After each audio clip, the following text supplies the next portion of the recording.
In today's news, billions is about to flood into XRP. And tomorrow, as highlighted in this interview with George Gammon, investor, entrepreneur and macroeconomist expert, tomorrow we will witness the flip of the switch. Pay very close attention.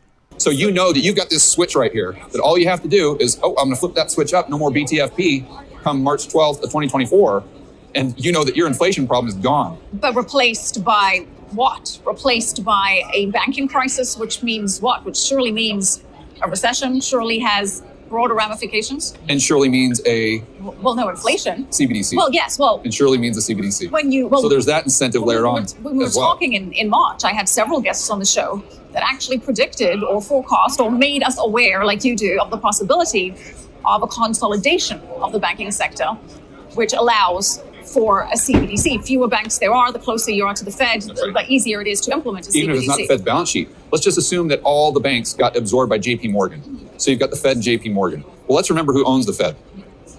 That would be JP Morgan, that would be the banks. Yeah. So if there's only one bank, then they own the Fed, right? The banks own the Fed? Absolutely. Yeah, the Fed technically is a private corporation, right, and they have shareholders. Yeah. And the shareholders are the banks that are within their network, in their system, right? So if there's only one bank left standing, then by definition, they own the Fed. So with the bank funding program being effectively discontinued, that's what he's talking about in this interview, the smaller and medium-sized banks will collapse due to a lack of liquidity, leaving only the larger banks remaining, for example, JP Morgan.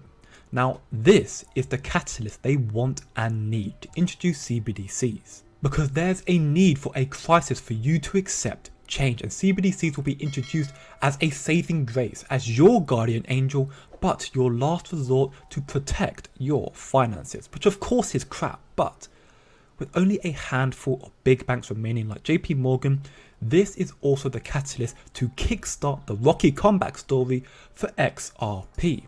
As straight from our friends at JP Morgan, as a post from ISOGOAT, JP Morgan's document states unlocking $120 billion value in cross-border payments. And of course, they're highlighting Ripple and the fact that they intend to use cryptocurrency XRP as a settlement instrument. This is not a small announcement by any means. And it's because of these developments we're about to see billions flood into XRP. A post from Bitrue states that we are almost there, with Bitcoin surpassing $70,000, Ethereum surpassing 4K. What's the price for XRP? How high will XRP go? Well, as highlighted in this post here from Chad, the investment funds are coming for XRP. Right now, they are sitting and waiting when that switch flips, and they will pour billions to acquire it as fast as possible. It's going to hit hard and fast, and we will be blinking and missing it. XRP will have a god candle like no other, soar to the moon, and make millionaires. Thanks for watching. Please like, share, like, or speak. Good day and good night.